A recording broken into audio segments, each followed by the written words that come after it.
प्रधानमंत्री नरेंद्र मोदी ने बुधवार को पश्चिम बंगाल के अलीपुरद्वार में एक विशाल जनसभा को संबोधित करते हुए राज्य की सत्तारूढ़ तृणमूल कांग्रेस यानी कि टीएमसी सरकार पर तीखा प्रहार किया। पीएम मोदी ने ममता बनर्जी सरकार को निर्मम सरकार करार दिया और आरोप लगाए कि राज्य में कानून व्यवस्था पूरी तरह चरमरा चुकी है। उन्होंने हाल ही में मुर्शिदाबाद और मालदा में हुई हिंसक घटनाओं का हवाला देते हुए कहा कि यह टीएमसी सरकार की संवेदनहीनता और विफलता का जीवंत उदाहरण है। प्रधानमंत्री ने कहा, मुर्शिदाबाद में जो कुछ हुआ, मालदा में जो कुछ हुआ, वह यहाँ की टीएमसी सरकार की निर्ममता का उदाहरण है। बंगाल की जनता को अब टीएमसी के सिस्टम पर कोई भरोसा नहीं बचा है। अब सिर्फ न्यायालय ही अंतिम आसरा है। पूरा बंगाल कह रहा है, बंगाल में मची चीख पुकार, नहीं चाहिए निर्मम सरकार। प्रधानमंत्री ने अपने भाषण में कहा कि पश्चिम बंगाल एक साथ कई गंभीर संकटों से गुजर रहा है। उन्होंने इन संकटों को 5 हिस्सों में विभाजित किया। पहला, सामाजिक हिंसा और अराजकता का संकट। उन्होंने आरोप लगाया कि बंगाल में कानून का भय समाप्त हो गया है और टीएमसी कार्यकर्ताओं द्वारा हिंसा अब आम हो चुकी है। दूसरा, माताओं और बहनों की सुरक्षा का संकट। पीएम ने राज्य में महिलाओं के खिलाफ अपराधों में बढ़ोतरी को चिंताजनक बताया। तीसरा, युवाओं की बेरोजगारी और निराशा का संकट। उन्होंने कहा कि राज्य के नौजवानों को रोजगार नहीं मिल रहा है, जिससे उनमें निराशा फैल रही है। चौथा, भ्रष्टाचार और सिस्टम पर अविश्वास। पीएम ने बंगाल के शिक्षक भर्ती घोटाले का जिक्र करते हुए कहा कि सरकार ने हजारों युवाओं का भविष्य बर्बाद कर दिया है। पांचवा, गरीबों के हक को लूटने वाली राजनीति।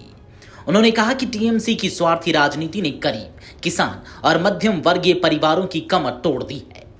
पीएम मोदी ने कहा कि शिक्षक भर्ती घोटाला केवल कुछ हजारों युवकों का भविष्य खत्म नहीं कर रहा, बल्कि इससे पूरी राज्य की शिक्षा व्यवस्था चौपट हो गई है।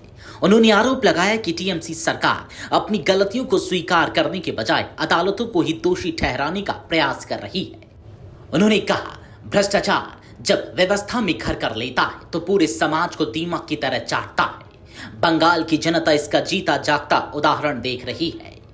पीएम मोदी ने केंद्र सरकार की आयुष्मान भारत योजना का उल्लेख करते हुए कहा कि 70 वर्ष के से ऊपर के सभी बुजुर्गों को देश भर में 5 लाख रुपए तक का मुफ्त इलाज मिल रहा है, लेकिन बंगाल की टीएमसी सरकार ने इस योजना को राज्य में लागू नहीं होने दिया। मैं चाहता हूं कि पश्चिम बंगाल के बुजुर्गों को भी आयुष्मान भारत योजना का लाभ मिले, लेकिन टीएमसी को इसमें भी राजनीति नजर आती है।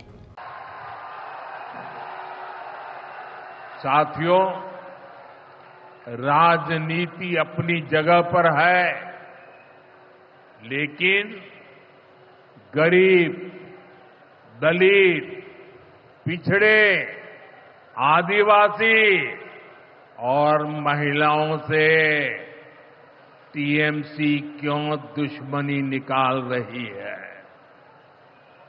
पश्चिम बंगाल के गरीब, एससी, एसटी, ओबीसी के लिए जो भी योजनाएं देश में चल रही है, उनमें से बहुत सारी योजनाएं यहां लागू ही नहीं होने दी जा रही है। पूरे देश में करोड़ों लोगों को आयुष्मान योजना के तहत मुफ्त इलाज मिल चुका है, लेकिन मुझे दुख के साथ कहना पड़ रहा है, इसका फायदा पश्चिम बंगाल के मेरे भाई बहनों को नहीं मिल रहा। पश्चिम बंगाल का कोई साथी अगर दिल्ली, बेंगलुरु, चेन्नई गया है, उसको वहां मुफ्त इलाज नहीं मिल पाता है, क्योंकि निर्मम सरकार ने बंगाल के अपने लोगों को आयुष्मान कार्ड देने ही नहीं दिया। आज देश भर में 70 वर्ष से ऊपर के बुजुर्गों को 5 लाख रुपए तक मुफ्त इलाज की सुविधा मिल रही है। मैं तो चाहता हूं कि पश्चिम बंगाल में भी 70 वर्ष से ऊपर के सभी बुजुर्गों को मुफ्त इलाज की सुविधा मिले। लेकिन टीएमसी सरकार ये नहीं करने दे रही है। केंद्र की बीजेपी सरकार देश भर में गरीब परिवारों को पक्के घर बनाकर दे रही है, लेकिन पश्चिम बंगाल में लाखों परिवारों का घर नहीं बन पा रहा है, क्योंकि टीएमसी के लोग इसमें भी गरीब के पास से कट और कमीशन की मांग कर रहे हैं। आखिर टीएमसी सरकार आप लोगों को लेकर इतनी निर्मम क्यों है? पीएम मोदी के तीखे हमलों का जवाब देते हुए पश्चिम बंगाल की मुख्यमंत्री ममता बनर्जी ने मीडिया से बातचीत में कहा कि प्रधानमंत्री की टिप्पणी दुर्भाग्यपूर्ण और स्तब्ध करने वाली है। उन्होंने आरोप लगाया कि मोदी सरकार ऑपरेशन सिंदूर की तरह वो ऑपरेशन बंगाल की योजना बना रही है। पूरा विपक्ष इस समय देश का सम्मान बढ़ा रहा है, लेकिन पीएम मोदी चुनावी फायदे के लिए बंगाल को बदनाम कर रहे हैं। अगर उनमें हिम्मत है तो कल ही बंगाल में चुनाव का ऐलान करें।